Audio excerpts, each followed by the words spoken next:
republic for which it stands, one nation, under God, indivisible, with liberty and justice for all.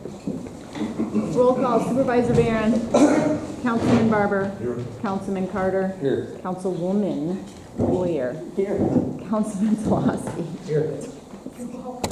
I want to apologize to y'all for the lateness of the meeting. My apologies. There's two reports that should have been in this, and I'm just like, where are my two reports? And I have to call my secretary. It's just, oh shit. So I got them now. So Can't say shit on camera. I apologize for that. All right. So I need to please get a motion to accept the minutes from the June 3rd, 2026 regular monthly board meeting, please. I'll make that motion. I'll second. Any more discussion?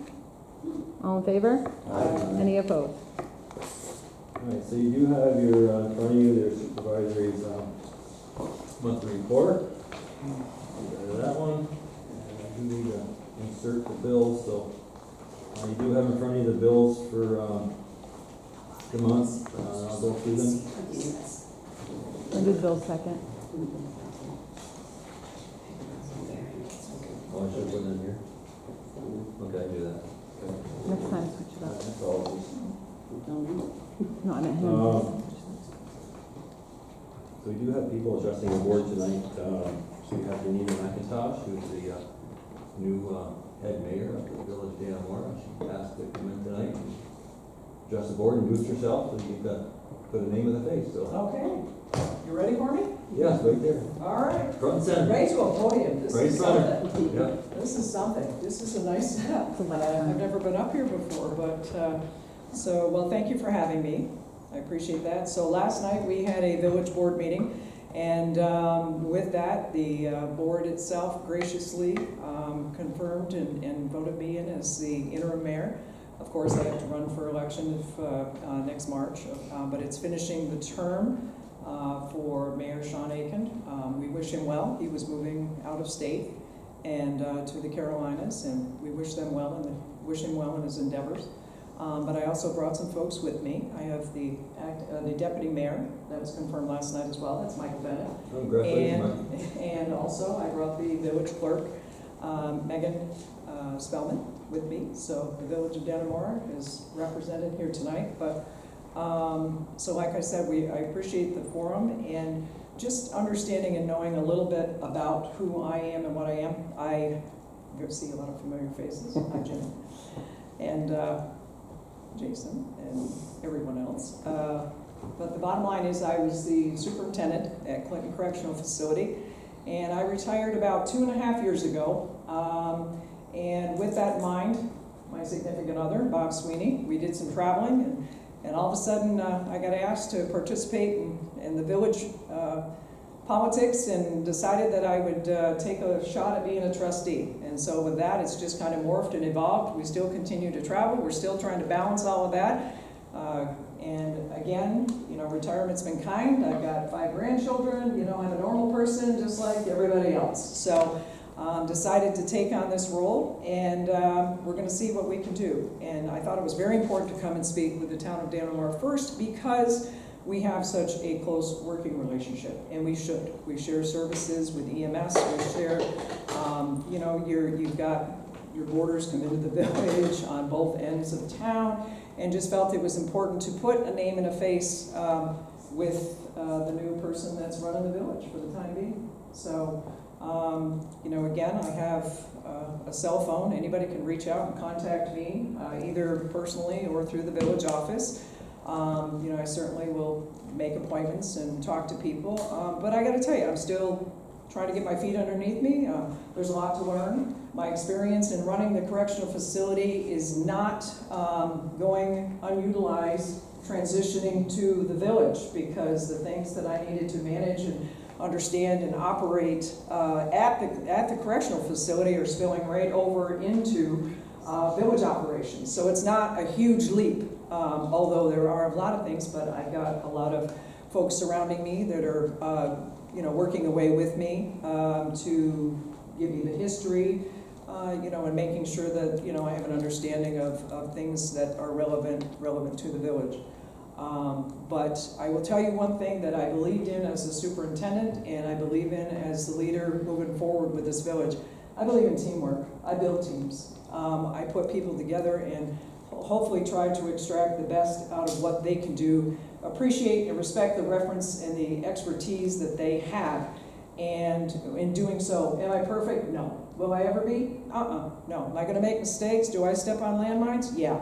But what I will do is I will tell you that, yes, I did that incorrectly, and I'm gonna fix it. So I'm a very common sense, very direct, no, right, Jim? No kind of bullcrap kind of person, and I like to deal with the business in order at hand, so you'll know up front what you'll be getting with me. So that's really all I have, and I appreciate your time. Appreciate you coming here. All right? Congratulations. Thank you, I think, right? Congratulations. We'll tell you in a few months. So, thank you so much. Thank you. Thank you. Okay, our other guest speaker tonight is Mary Johnson. She's been one of our regulars here this meeting. We always look forward to hearing from Mary, and she definitely gives us some more about things of what's going on with Upper and Lower Chattagay Lake. So Mary, podium is yours. I see some new faces in here this evening. Did y'all get an agenda for tonight? Yeah? Okay, very good. Yeah, so I have some handouts here that I think some you may have seen before, but it's always helpful to be able to refer. And there you go.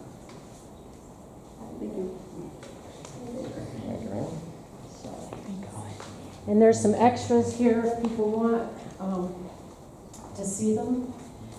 So I am Mary Johnson. I am on the board of the Chattagay Lake Foundation, and I've been involved in the milfoil control project since it started up in 2007.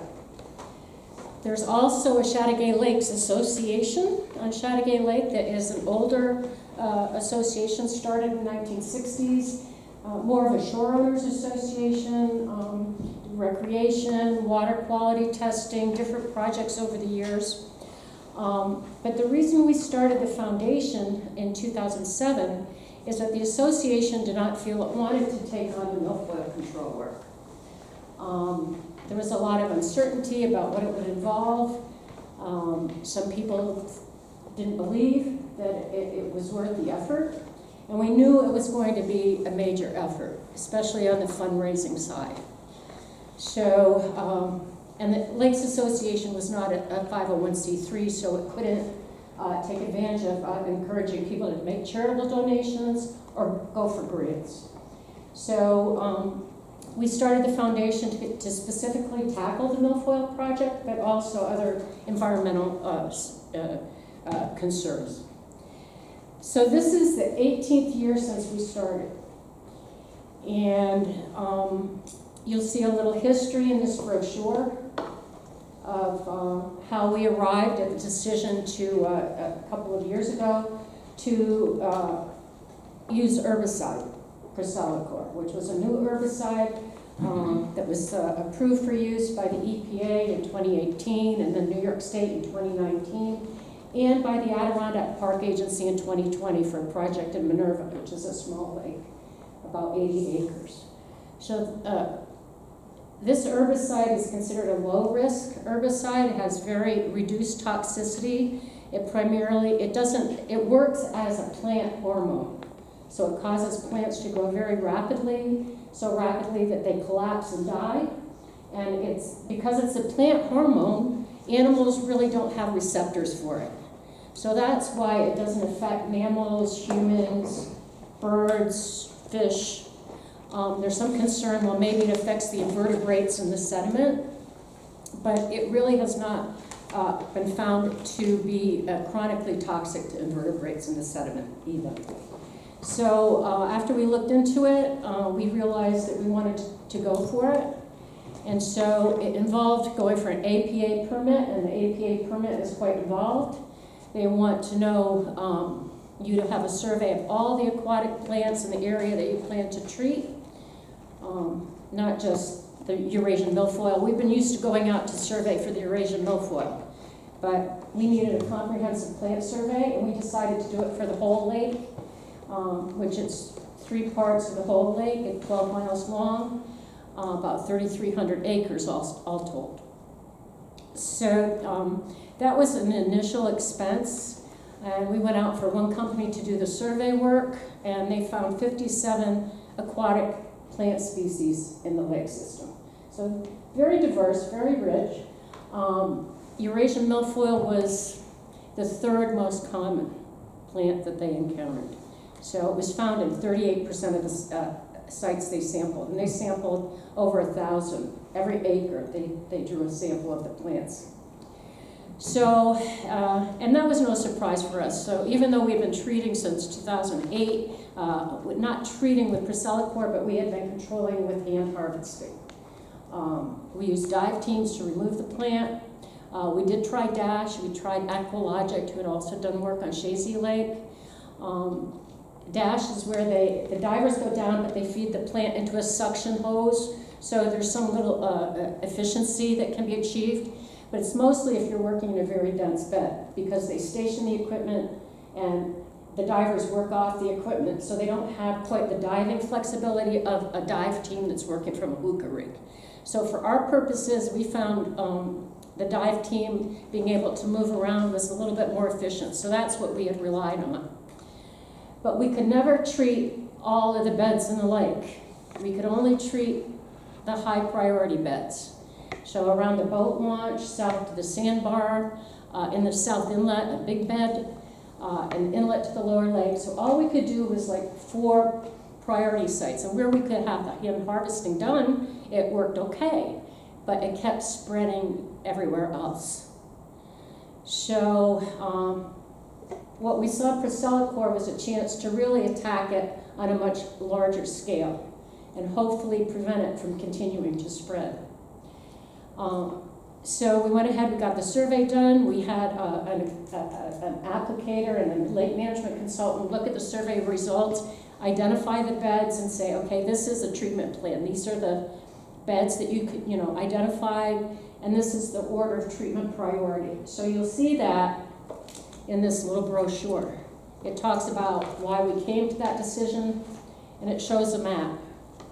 So the map shows all the beds in the lake. We had like 26 beds. And then it shows the plan of how we were going to go forward with treatment. So there was that initial startup expense in 2022, 2023, and then and permitting costs. In 2024, we went ahead with our first treatment. And we treated the worst stretch, which was from the bridge, the Narrows Bridge, down by the boat launch to the sandbar. So an area where a lot of boating activity, even though we harvested every year, the milfoil would keep coming back. So you'll see in this summary, I identified some of how the expenses broke out. So that first year, we treated 97 acres. There was a permit consultant, post-treatment survey. You have to go back, they look at, compare the post-treatment, what it looks like afterwards with the pre-treatment. Were there any impacts that you didn't intend? What density was the milfoil before and after? So the cost for that treatment, that first year treatment of 93 acres was $91,860. And so that worked out to about $947 an acre, which is, sounds like a lot. It is a lot. It's a lot of money to come up with. But when you compare it, so you compare it to we also did hand harvesting at the boat launch, a 7-acre site. Spend a week there routinely every year, $8,300. Cost per acre, a little over $1,000, about $1,200.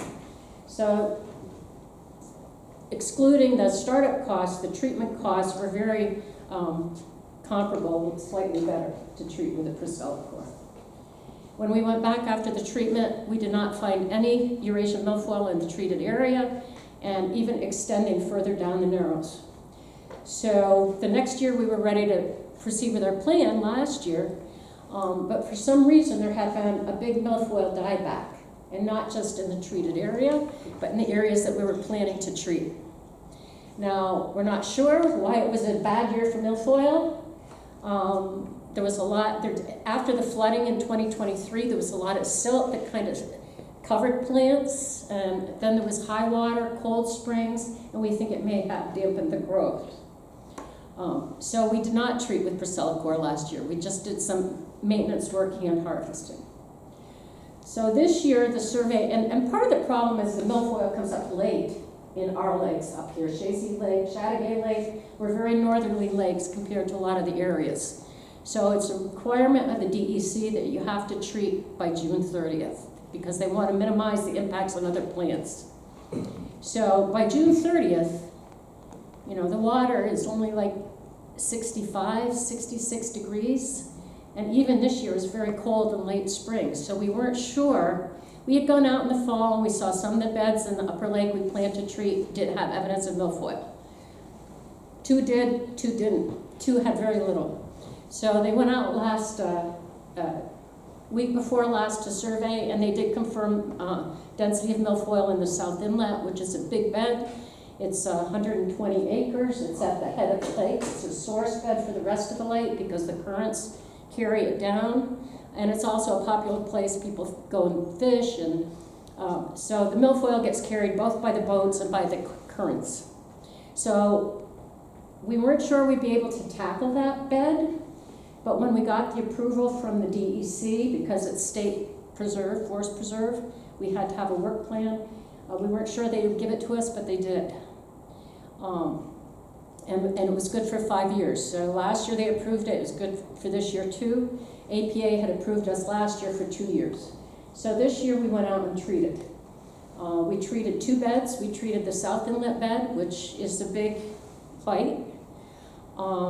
And we thought we'd only have to treat half of it. Ended up that it was patchy throughout the bed. So we ended up treating the whole bed. And we also treated a little cove close by that was also very dense. And also, you know, a source for downstream. So that was accomplished a week ago Thursday. Week ago Thursday? Yeah. I don't know. Yeah. It was just last Thursday. Mm-hmm. Last Thursday they went out and they treated that 123 acres. So we're still waiting, you know, to go out and do the survey, the post-treatment survey. I'll be going out this weekend to check what I can see just visually. Usually the plants will die back very rapidly. Within four days, you can see them browning out and dying back. So I itemized, I showed this year the comparison of the year 3 treatment costs for the upper Chateauguay beds. And, you know, there's a permit application costs, going out for the pre-treatment survey to check for it, and then the actual cost to treat, which is a lot, is product in part, and the applicator. Then they go out immediately and they draw samples to check for residue. So usually it has to fall below, Procelicor is effective at a very low concentration. It's very specific for milfoils. So usually the residues dissipate very quickly. Last time it was within 72 hours. There was none of the samples had any residues. So at the end of the summer, the applicator will go back out and he'll, you know, go back to where they treated and do sort of an effectiveness of the milfoil treatment on milfoil. And then we also have another consultant who's not associated with the application, an independent consultant, go out and repeat the survey for all of the aquatic plants. So those are the different steps that are involved. And the total cost to do that 123 acres this year was $121,575. Works out to a cost per acre of $988. So if you add in the startup cost, because the survey costs and the assessment plan were significant, they cost about $44,000 to do the entire lake. So if you average those out over the 220 acres we treated, and the treatment costs for both treatments that we did, the cost was about $1,168 an acre. Now, that's comparable to hand harvesting. Actually, you know, maybe it's just almost about the same. But I think that the effectiveness, based on our experience, is much better.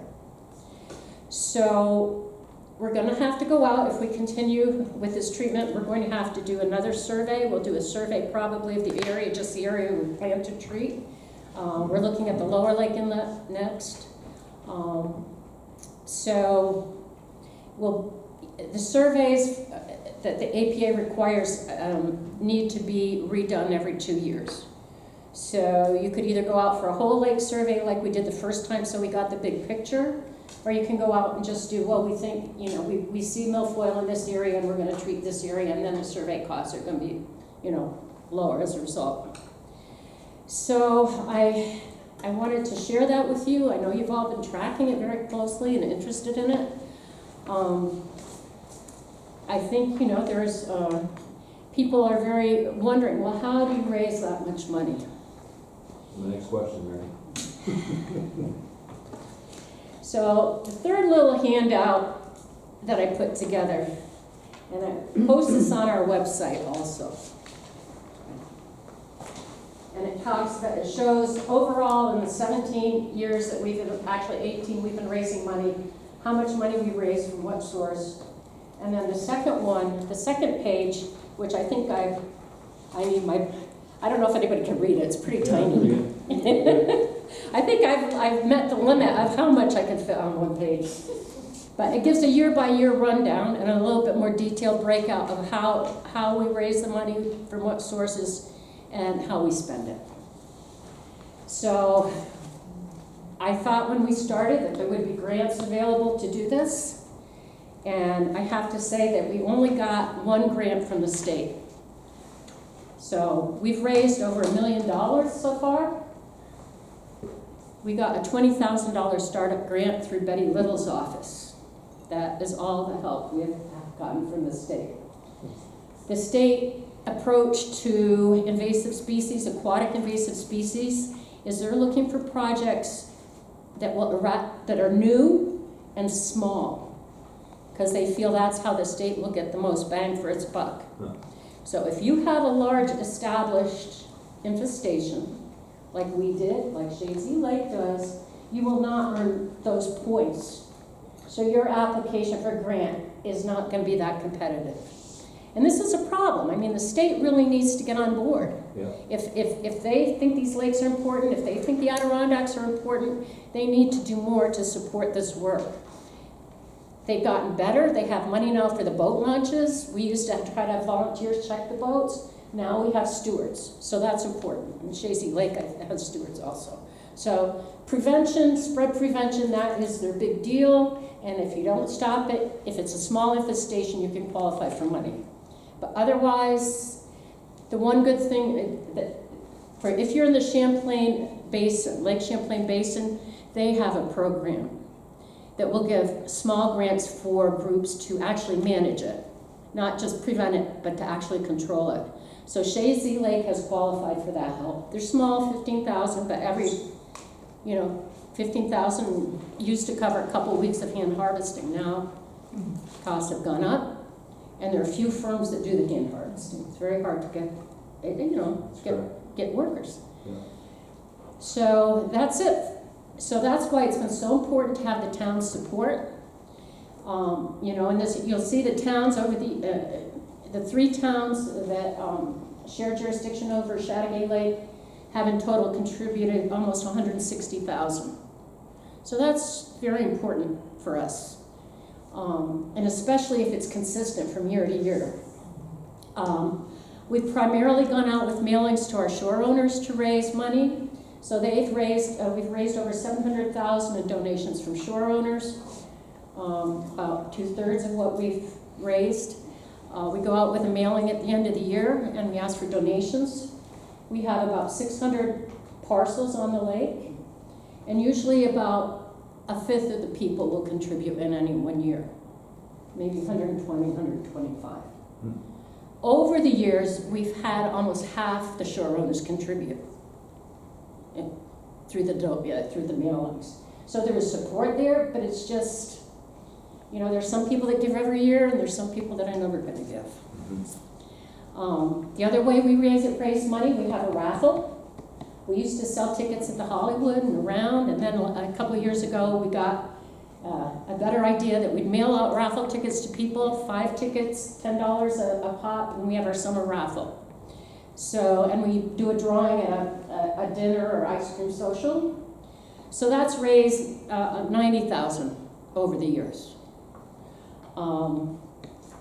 The Chateauguay Lakes Association, the other group, has been very helpful for us. Every year they give us a $500 to $7,500 donation, and they raise money through their memberships. And Camp Chateauguay also throws a benefit breakfast, and they give some of that to us. So that's how we've raised the money, and it takes a lot of dedication, a lot of hard work, and usually it falls on a few people. And I know from just going to the Adirondack Lakes Alliance meeting last week, there are many lake associations in the Adirondacks that are in the same boat. And it's a lot of work. But people want to see the lakes stay clean and healthy and not be overgrown with weeds. And so people will dedicate, you know, themselves to what it takes. So I'm here tonight to explain a little bit about it and try to answer your questions. And thank you for the town's support. It's been so important. I can't tell you how important it has been to us. No problem, Mary. Thank you for the Okay. update. Mary, I know you don't have a crystal ball, but moving into the future, what do you foresee the continued use and expense of Procellacor to be? Well, the way it's working out, it's about $1,000 an acre to treat. And so you're anticipating having $1,200 an to acre to treat. treat some part of the lake every year in the foreseeable future because milfoil will continue to grow? Well, we have in the plan, we outlined like a 5-year treatment Okay, plan, Yeah, you know, rotating bed to yeah, bed. I thought so. But you have to maintain it. You can't just treat it once and then come back 5 years later. So the idea is we're also doing hand harvesting to try to maintain it. You know, to go back and try to remove whatever's coming up in the meantime. But so it's a combination of hand harvesting plus chemical treatment. Okay. And when you did your post-treatment study, and you looked at other plants, Yes. what were the effects on other, like the native species? So there are a couple of native plants that are susceptible. There are a few that will be affected. But for the most part, they recover. So some of the pond lilies will show impacts, like their stems will get twisted, but by the end of the summer, they'll recover. So this is targeted specifically to milfoil and doesn't really affect other plants? There are a few that will show impacts, but it's pretty highly specific to the milfoils. Another plant, so coontail is another plant. The thing is, we have it throughout, these other plants are typically throughout the entire lake. Yeah. So if we treat one area, it's not like they're gone from the lake, you know, and they'll recover. Now, some Upper Saranac Foundation, which is kind of a leader in this area, they're actually replanting areas with native plants. They're having a class at Northwood School with a tank aquarium grow these native plants, and they're going to go on. They got a grant to do this. So. Anyway. And when they treat it, I mean, I don't want you to give me too detailed an answer, because that would probably take a long time, but what does treating it mean? Like, how is it delivered? So they go out in a boat, and they have a mixing tank. So there's an intake hose that takes in the lake water, and there's a feeder hose for the chemical, and they mix it in the mixing tank to the concentration they need, and then they do an injection, subsurface injection. So it's delivered directly to the water, it's not sprayed on the surface. And so it has to be at a certain pressure to reach the bed from the distance from wherever it's delivered all the way down to the, sorry, That's a plumbing question. Sorry. Now, we went into much detail. I mean, I think Mary gave a great overview of what's going on at Chateauguay Lake. They've been fighting it for a lot of years, and I mean, and the narrows, from my understanding, the people I work with or hunt with, the narrows are still right now free of milfoil. Well, we're My gonna go out understanding. pretty soon and Yeah. check it out, because, we've got the hand harvesting crew coming, at the end of July, so we wanna be able to send them to the right spots, so they're not spending a lot of time searching for it. Okay. Thank you, Mary. Okay, let's get back on our, what? Oh. Get back on our agenda. Next one is there any public comment from our group tonight on non-agenda items? Anything at all? Okay, let's move on. Yeah. Oh, I said sensitive.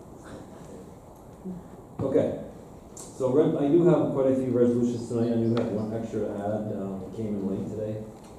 But let's first do the bills. So the bills for the month, you have in front of you. I'll go through them, then I'm gonna need a motion to approve. So general fund, the total was, hey, thanks for coming, everybody. Thank you. Have a good evening. Thank you. Yes, I'll let you do your meeting in peace. See you guys Have a good night. Thank you. Was $33,633.74. The highway fund was $56,571.08. Highway garage, town hall, $182,970.10. Line Mountain Sewer District, $3,261.56.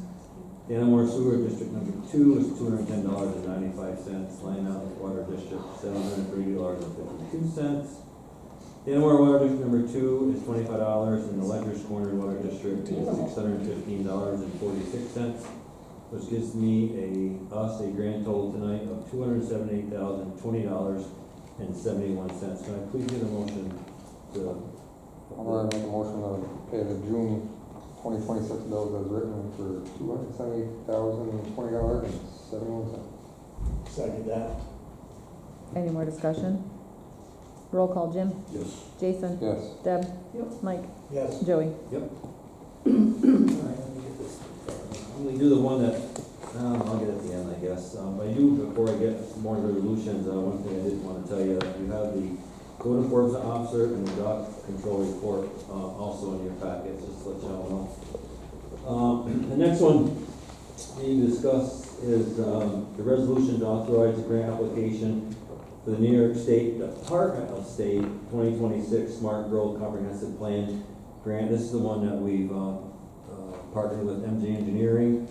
It basically authorizes me to sign the grant application so they can start their work with us and getting the grant formatted and put into place, or put in for approval before the end of the month. I need a motion for that.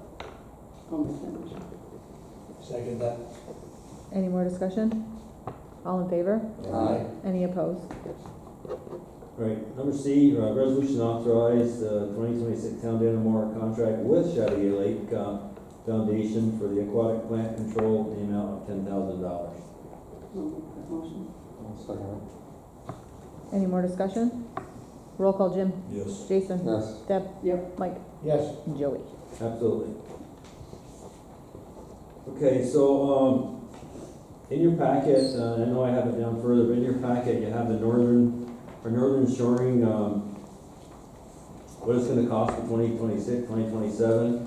So I need a resolution to approve that amount, and I'll give you a little history with that, but, resolution to approve northern shoring 2026, 2027 premium for the amount of $100,736.84. And just to give you a little understanding of 2025, 2026, it was $98,817.66. So this actually increased went up by 2%, which we feel as a board is pretty damn reasonable, as Debbie would say, yes to, right?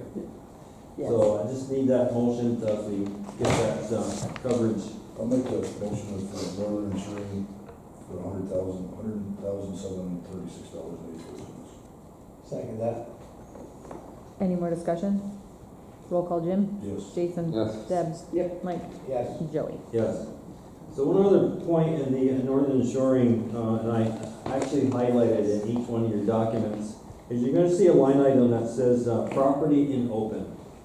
There's two of those highlighted in that document, and what is property in open? It means anything that's not bolted to the ground. So our picnic tables, our playground equipment, our flagpole, so any of that stuff that basically can be caused with any type of damage, windstorm, tornado, whatever, that's what that means. So property in open means anything that's not, it's outside of this thing, fences, all that stuff, that's what it means. So just wanna give you that definition of, you say, what is property in open? That's the definition of property, in open. That's only on this parcel. Yeah. Yep. All right.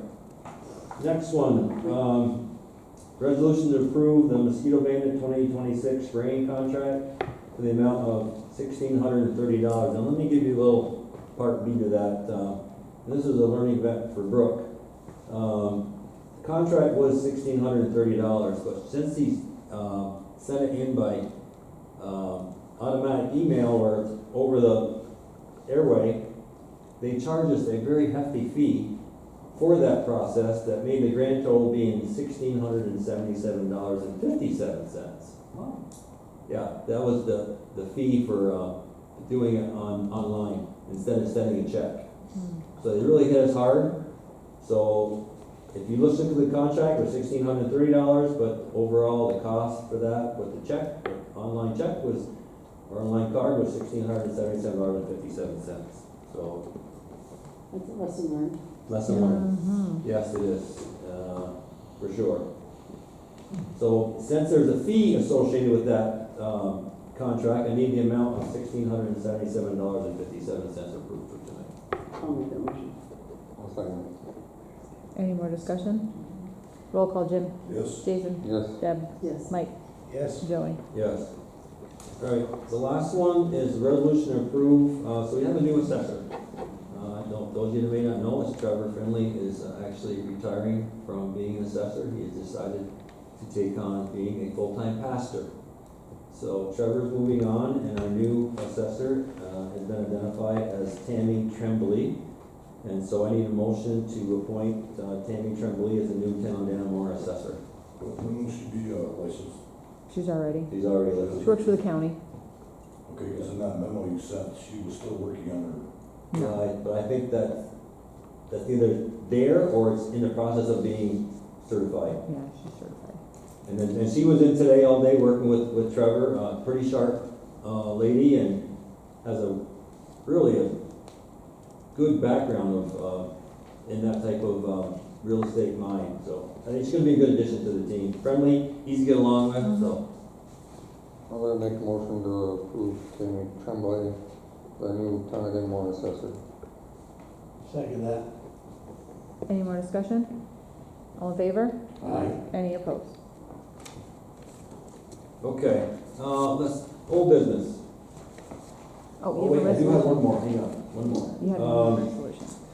What we gotta add to the resolutions, and like I said, this came in late today, we didn't see it, but we need to get it, taken care of, is the utility service company, invoice. This is for scope of work and terms and conditions, relating to, let me see the details on it right here. So yeah, it's utility service, that was actually, for the town of Dannemora. This in the amount of $21,200, so I do need a motion to, approve this amount for $21,200. It's for the mixing valve system replacement, basically what it is. And, somehow we kinda missed this one, but we do have to get this paid, Just for line up, sir. yeah. So it's gonna be, that's page 2. Yes, it's the Dannemora, so basically it says the Dannemora 294 kg tank. No, this is on Powerhouse Road, it's not on Sunset Road. It's on Powerhouse Road. That's a water tank. Yeah, Water tank. Okay, yeah, so that, so it's gotta be paid out of the water district. water, yes. Mhm. So $21,200. Is it done, installed? Not that I'm aware of. Oh, just, that's the contract, that. Yes, The work done. invoice, yes, correct. I'll make a motion to have it done. Is that like the SCADA? Yes, something like it. Okay. I'll make a motion to pay that, or approve that. Thank you. Any more discussion? As to who? With the what? Who's the contractor? Utility Service Company, this is a proposal from them, they reside out of, Perry, Georgia, submitted by Mike Carpenter.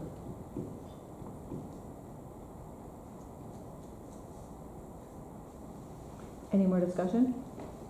Roll call, Jim, Yes.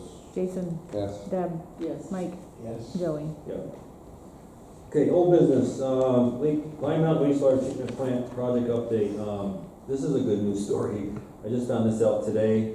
We are on schedule. We do have a set date for July 6th to do a last minute punch list. But I got a wonderful email from Liz this afternoon that right now we are $1 million under budget. Yes. Excellent, excellent news. So we're doing the right things, and hopefully, and Pat, I'll tell you, you gotta give Pat credit, because Pat really keeps an eye on those contractors, that they're not doing something they shouldn't be spending money on. So we really have a good person up there that keeps an eye on the contractors, and since he's done some of that, working with contractors in his prior life, so we gotta give kudos to Pat for keeping an eye on those contractors and keeping them on task. Item number B is the kerosene spill. As you know, we have pretty much a 500-gallon plus spill on our property at the wastewater treatment plant. Last Tuesday, I met with a person by the name of Caitlin Marcellus, and her title was forensic engineer.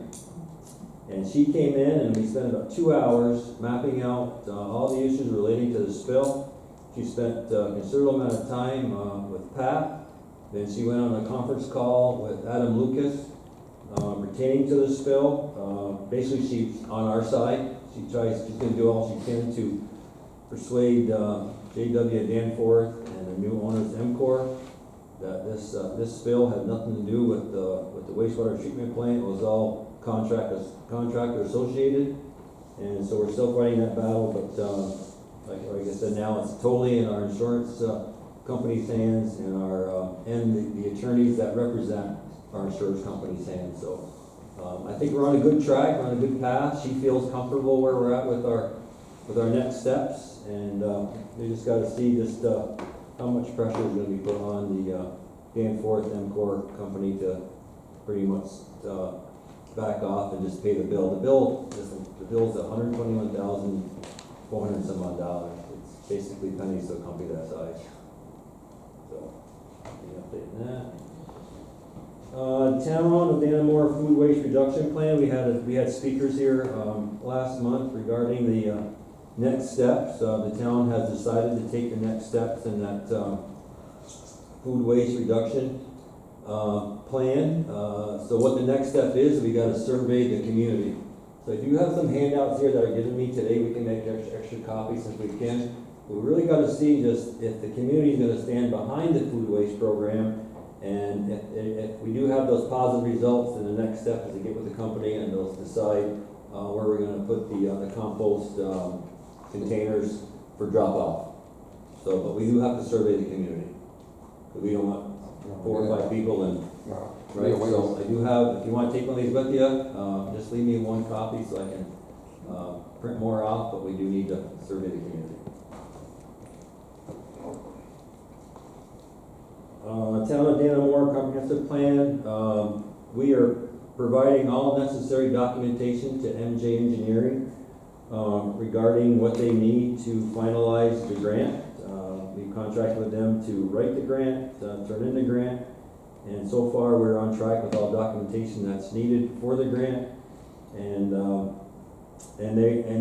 pretty much I now have a weekly call with them to say, where are we? Are we good? What are you missing? And so far, we're all up to date on what's going on with the grant process, so I feel good about that. pickleball court resurfacing, I finally got a call this afternoon, we are on track for July sixth resurfacing date. They'll be here, with their equipment to do the Wilfred King pickleball court and the Phillips Court pickleball court. We're gonna assist them a little bit with their endeavor. We're gonna actually get a fire truck here tomorrow to power wash the two courts.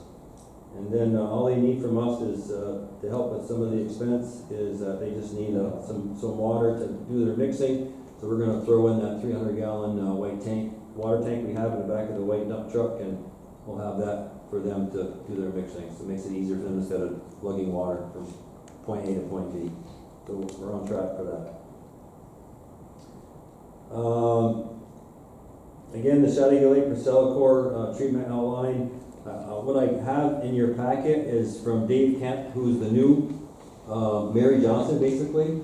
So Dave Kemp basically gave me a printed outline for your review. Mary went into quite detail, more than I thought she did tonight. But what you have in your packet is actually Dave Kemp keeping us, the board, involved in understanding updates and what's going on with Chateau Lake. So you have that. And now I am going to flip item G, the Veterans Park, over to Debbie, because she's been the point person for Veterans Park, and she's gonna give an update where we're at Veterans Park. If you've been by there, you will see that the monument is in place. It's very nice. That came in on Monday. And Monday and yesterday, the highway guys, kudos to them, because they have been right in the forefront of doing a lot of the work there. Last week I went and planted some plants, and the guys, we finished up everything that, with the exception of plants. And some of the plants right now is just too hot to even try to pretend to put stuff in. But we did put in sunflowers, which are doing great. And we put in cedar trees that can live pretty much anywhere. The wall is extended. We saw that where our problem area was, where there was some washout. We fixed that. We extended the wall a little bit further. We have cedar trees planted in front of that part of the wall where that wash comes, so that should stop that wash in that area and divert the water where we want it to go. At the same time,